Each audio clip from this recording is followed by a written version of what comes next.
The following is a special presentation of Tony Kurre Radio.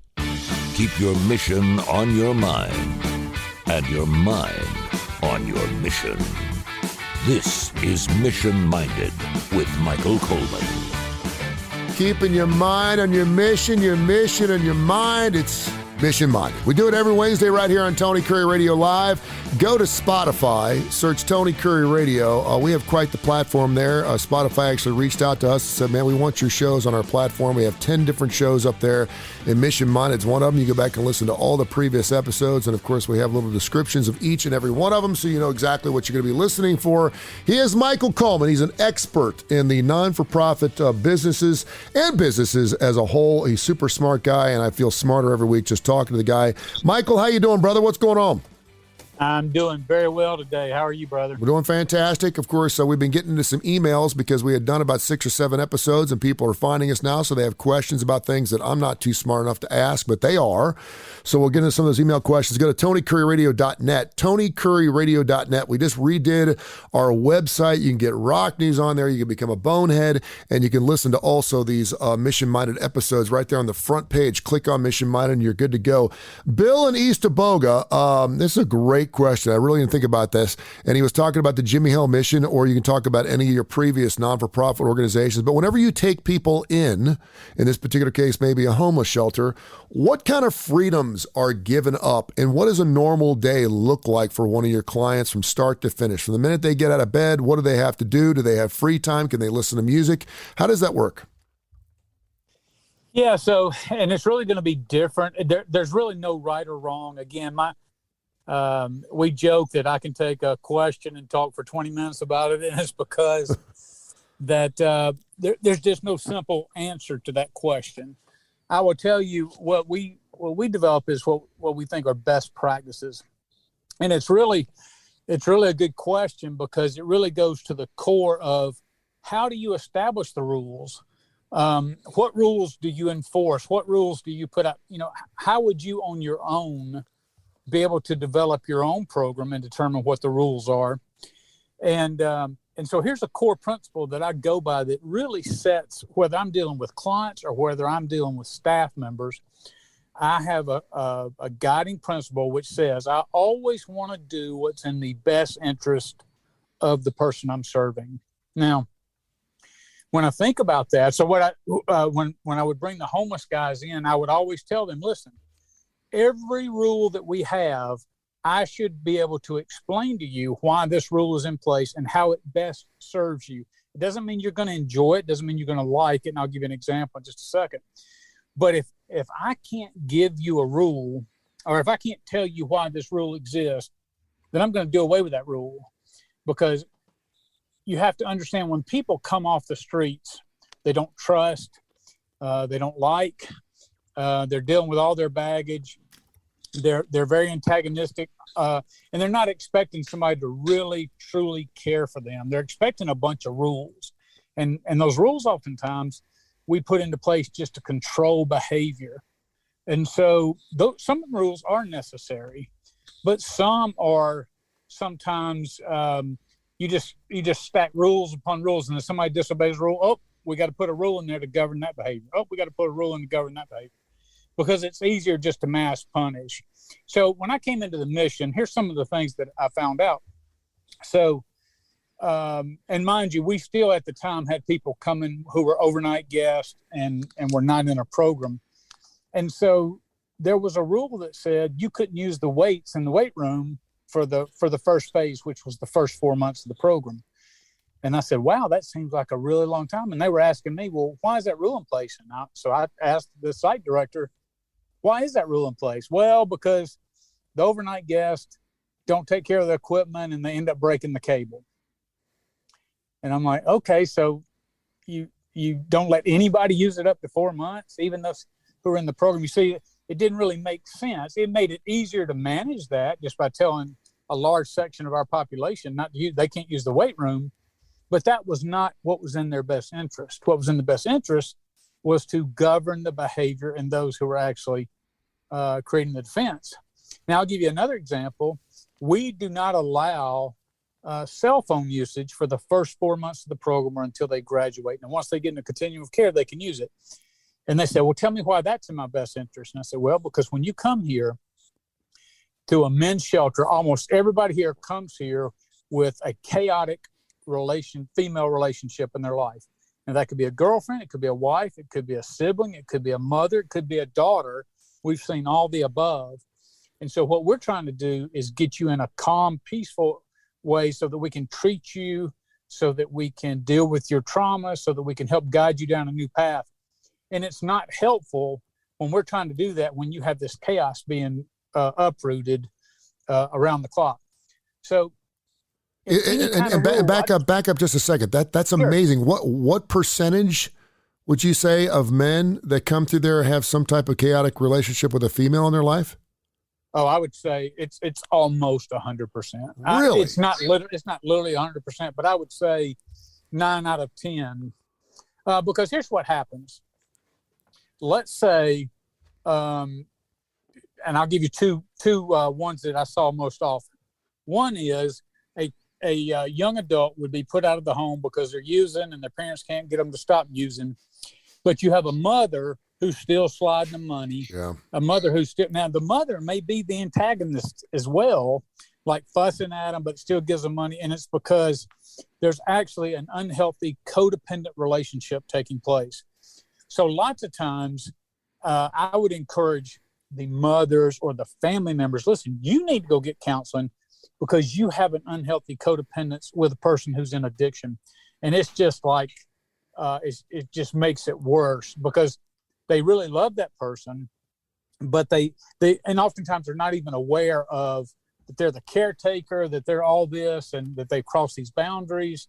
And sometimes they're having trouble saying, well, if I didn't do this, then he wouldn't need me anymore. And where does that leave me as a mother? You know, that empty nest, all those emotions and all those feelings, it gets so intertwined into an already complex addictions environment.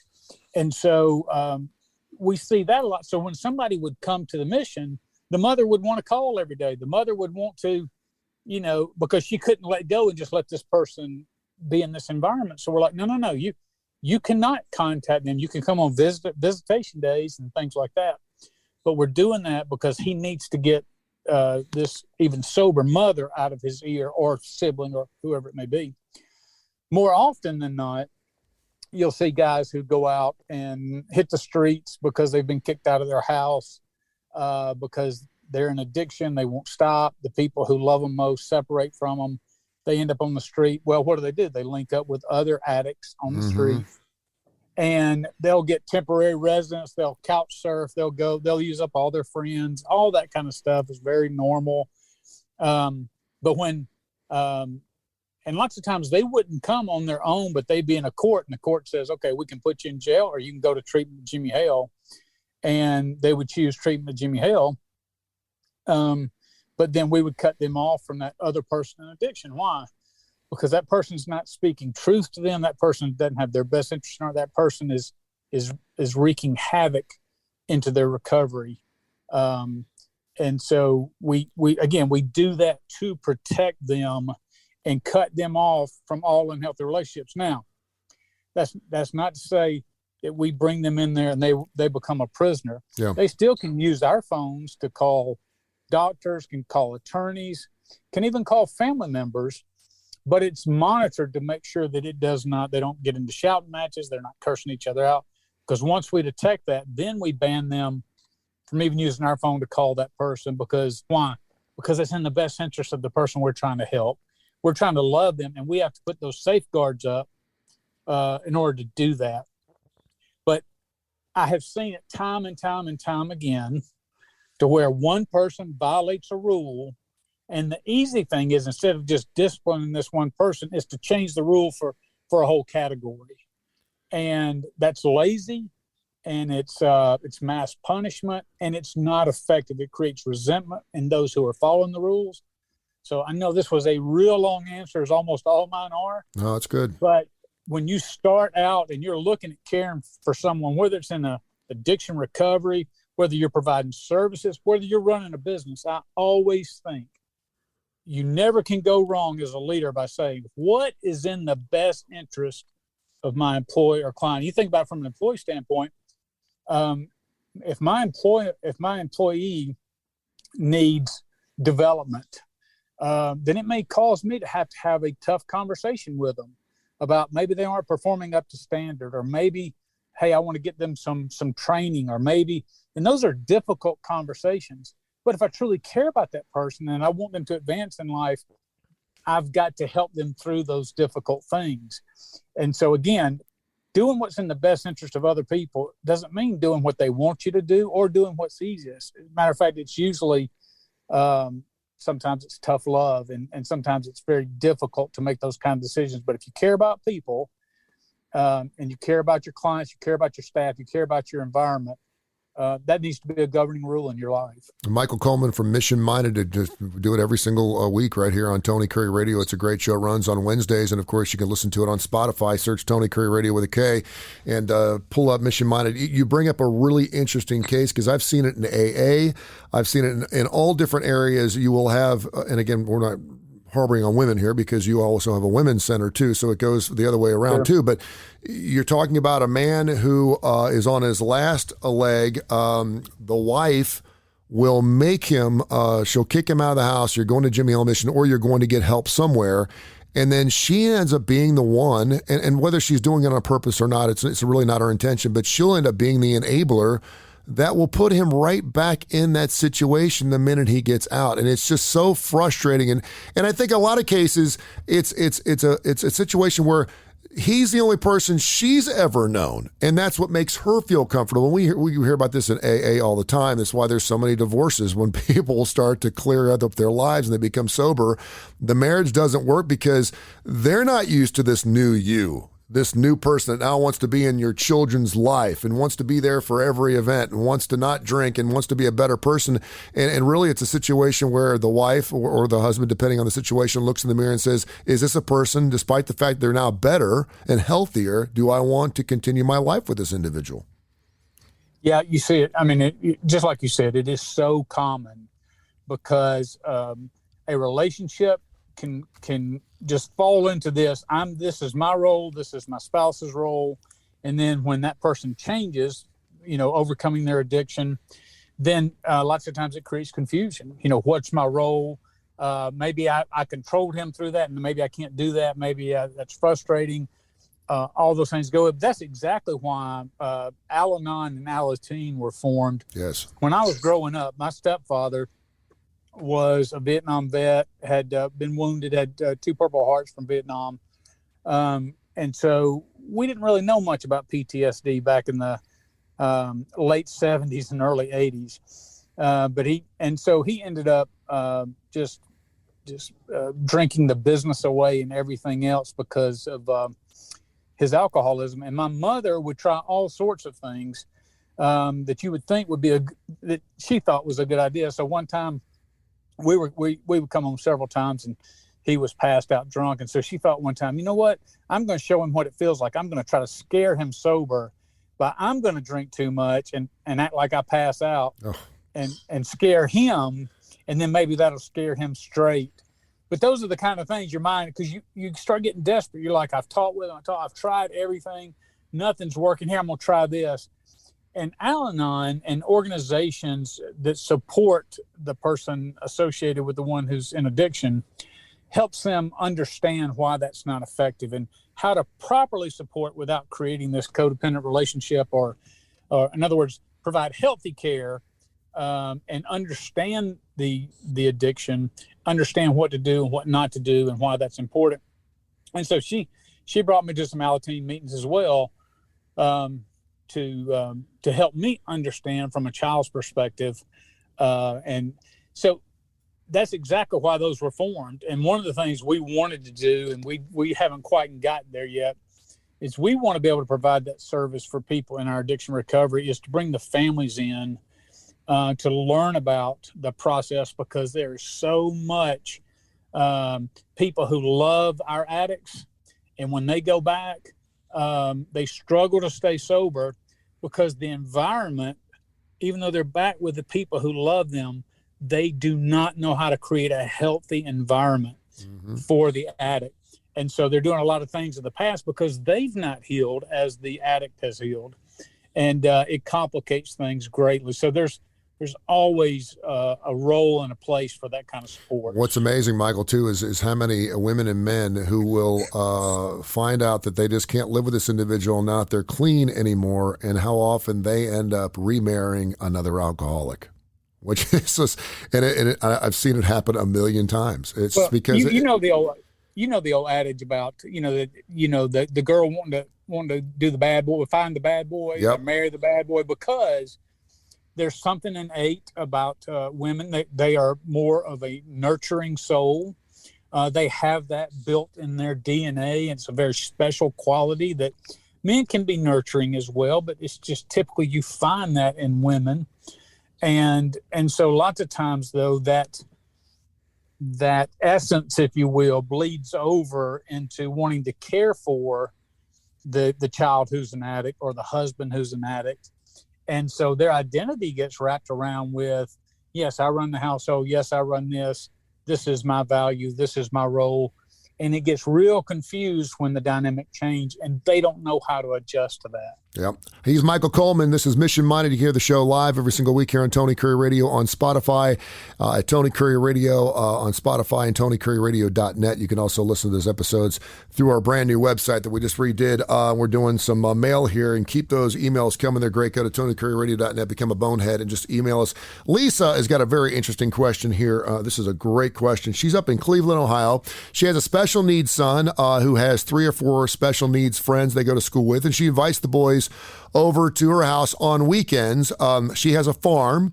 They ride horses, and they also have a swimming pool. So someone came up with the idea of, why not create some type of place where special needs kids can come and enjoy a camp type of environment for an extended period of time at her house. And she's like, this is a totally cool thing. This sounds like a wonderful idea. She's super passionate about it. And then she got into the legalities of it. The liability, the insurance of having a swimming pool or having kids ride horses. Can you kind of talk about what her uphill battle is on something like this? Because it turned into a little weekend, 3 or 4 hours on Saturday, and next thing you know, if she wants to turn it into a non-for-profit, it could be too expensive.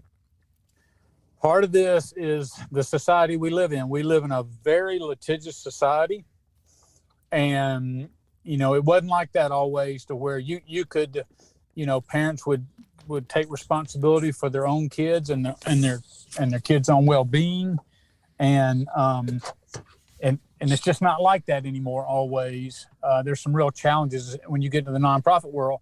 I will tell you, we spent in providing care for women and children, a shelter. We had to have rules that protected boyfriends from coming in, for instance, and hurting other children, and but we paid over $100,000 a year. Wow. Just for insurance, to protect board members, to protect staff members, to protect for general liability. So it is not cheap, and it's absolutely essential, because if you don't do it, then you're putting your own property up. Something happens, and you think about with special needs kids as well. I mean, even more of the risk on being on horseback, riding along and getting bucked off and getting their foot caught up. And you start thinking about all the risk, being out in the sun too long. I mean, something as simple as that, they may not know, being special needs children, how to communicate that they're really thirsty and get dehydrated, or they're been out in the sun too long, or that they're, there's, I don't know what level of challenge that each child is, but you can see what, from an insurance company's perspective, that's a lawsuit waiting to happen. And it's really such a shame, because you have wonderful people like this who like a place for special needs children to come together and build community and love on each other, and just have lifelong relationships. How special that is and how important that is. But it's almost undoable because of the liability that exists. True. Millie in Oxford, Alabama, has always heard there's 3 things about having a great business. That's location, location, location. Is that true for a non-for-profit? And she wants to know, is there advantages for building and business owners to actually lease to non-for-profits? So it depends on, when you talk about location, it depends on what you're doing. So for instance, if you're a service oriented, so let's say that you are providing clinical help, for instance, and you're taking people off the street and you're doing blood pressure checks and temperature checks and just those kind of checks. Well, you obviously don't want to be located in an upscale neighborhood because that's not where your clients are. So if you're doing direct services, you want to look at, first of all, you want to determine, is this a need in this community?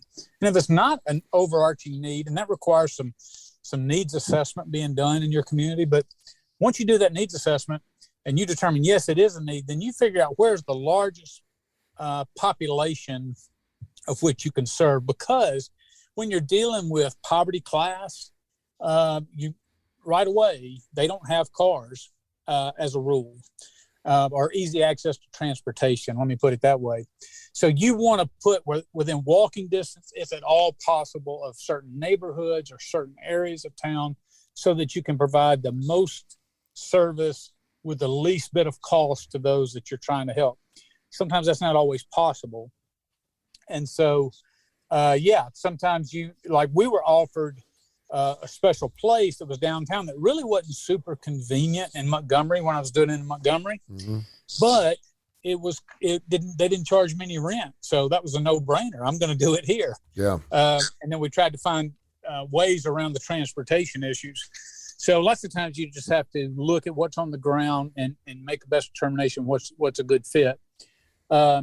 In terms of office space, lots of times, just one of the advantages that you'll have as a nonprofit is that you will find people who have building space or office space or area or grounds, maybe even old houses, that they're willing to let you use at no cost, and then that can be a tax write-off for them, or they can even give you a building or office space, like put it in your name. And there's lots of tax advantages available to them. That's why the IRS determination of a 501c3 is so important. So if you just call yourself a nonprofit, you're not your issues are, your donations and income are not tax deductible. You have to get what's called an IRS determination letter. So you submit it to the IRS, they come back and say, yes, you are a valid nonprofit. We're going to recognize you. And from this date, all donations made to you are tax deductible. That's a powerful tool because it can enable people to make donations of property, cars, other things like that, get the tax benefit, but also bless you in what you're trying to what you're trying to do for the community. So definitely explore those opportunities and see would somebody donate a space to you, because that can still be an in-kind contribution that they can take off their taxes. And that's a perfect point to get into our next question here. Chad in Birmingham, we're talking to Michael Coleman. He is an expert in the non-for-profit business world and also businesses in general. And of course, we do our show every single week here on Tony Curry Radio. Spotify is where you need to go and listen to all of our previous episodes, or go to TonyCurryRadio.net, TonyCurryRadio.net. That's Curry with a K. And just click on Mission Mind. You can listen to all the shows. Chad in Birmingham says that he's tired of driving by dropboxes, whether it's for the Vietnam vets, whether it's Goodwill. He's not specifically wanting to name businesses, but he just sees stuff being piled up. It's in the rain. There's furniture, all kinds of things. What kind of pictures does that paint for those organizations, and why aren't those things picked up more often? So I can't. It's a tough one, isn't it? The Jimmie Hale Mission used to have thrift stores. So for those in our audience who may not know, it's very common for people who run homeless shelters and things like that. Number one, you need clothes, but you also are looking for a business. And when clothes are donated to that, or goods are donated, just like with Goodwill, they can turn around and put those in the store and then use those profits to help run your nonprofit. And so to make it easier, because lots of times if you have a thrift store that's far away from somebody, you may put a couple of drop boxes on the other side of town to encourage donations, and so that people won't have to bring them all the way, to make them easier and all that kind of stuff. But some nonprofits are not good at doing it. And I will tell you one problem when Jimmie Hale did have the thrift stores. I noticed another one in Birmingham because I'm moving and I took some stuff by there. There's a drop, usually any thrift store, if you drive around to the back, there's a back ramp where you offload. Mm-hmm. And lots of times after hours and on weekends, people will come back there and drop stuff off. Well, then you'll have people who come along there and will pilfer through all that instead of buying it at the store. Yep. They will pilfer through all those goods, scatter stuff all over the back, just trash the place and leave. And then, people say, well, you put up security cameras. Yeah, you can see the security camera and you can see them, but you still don't know how to identify them. And so they really don't have that fixed yet. But I fully get what you're saying. It makes a statement about that nonprofit when you're donating stuff and they're not picking it up and it's just dumped outside and it's rained on, it's mildewed, it's molded, where it's just unusable and they have to throw it away. And that's one of the things that you have to be mindful about. I would tell you, not just, you have to understand how you're coming across in your communications, how you come across in your fundraising, that you have to assure the public that you are being a good steward of what they're doing and of their gifts, whether it be money, goods, or whatever. And people don't think that's a big deal, but if you were a nonprofit and had a drop box, and after a while you're like, well, this thing stays full and people just still come by and throw stuff on the ground and looks like they never come by, people don't forget that. So when it comes time for you to make an appeal for money or end of year and all that, they're like, no, I see how they do their drop box. It may seem like a small thing, but you have to manage the messaging of who you are and what matters to you. And you're sending a terrible message when you don't take the time. Now, I get it. There's personnel shortages. Businesses are suffering from that. Nonprofits are suffering even worse. So you have to just figure out how do I combat that? How do I deal with that effectively? Michael, this is probably going to put us over time, but I don't care because it's time sensitive. We need to talk about it. By the time this episode airs of Mission Minded here on Tony Kurre Radio and on Spotify and TonyKurreRadio.net, it will have been a little over a week since the shooting in Buffalo, where way too many people lost their lives, obviously, and it was just a senseless murder. It was horrible, and we're coming to find out this individual who did the shooting had a mental health evaluation about a year ago, and obviously we always hear about these individuals who fall between the cracks.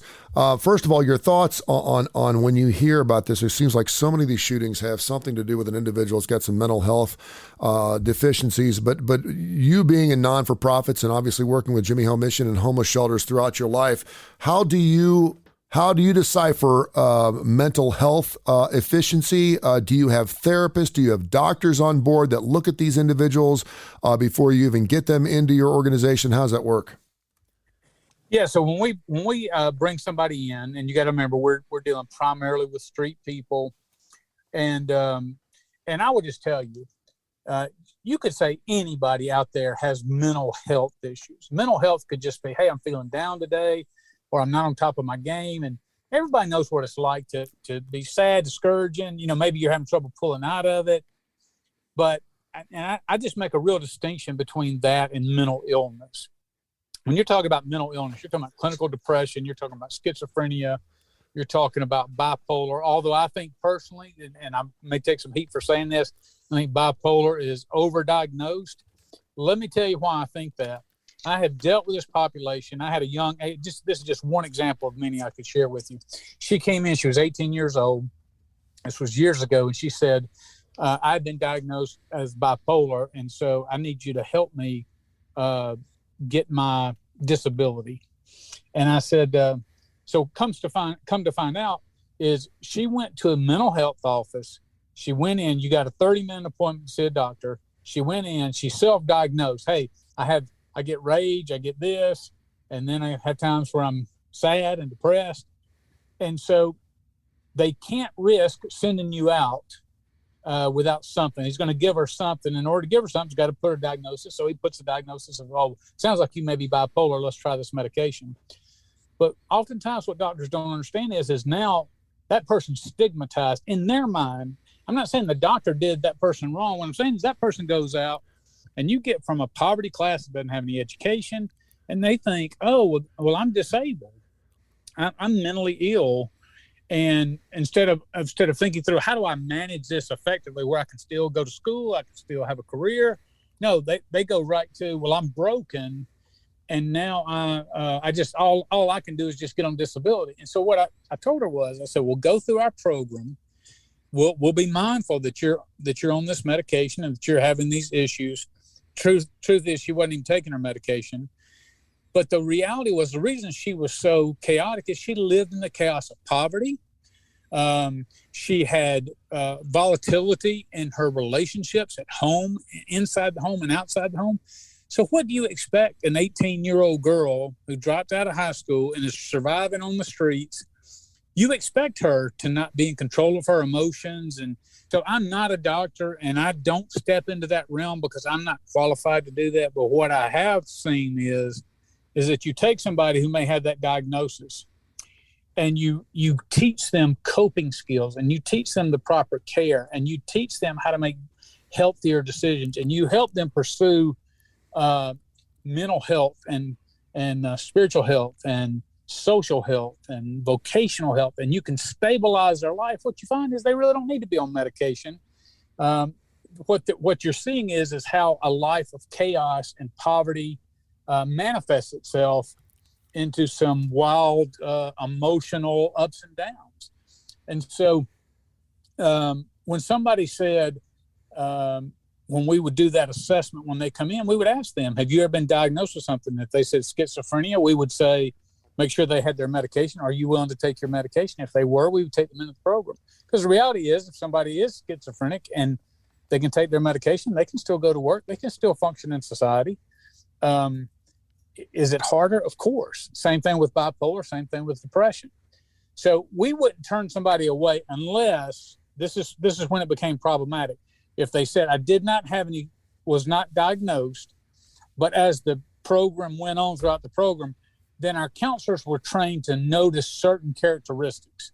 So a person talking to themselves all the time, or a person staring off into space talking, that might be an indication of schizophrenia. Mm-hmm. Or if they talked about self-harm, and then we would rush them to mental health care.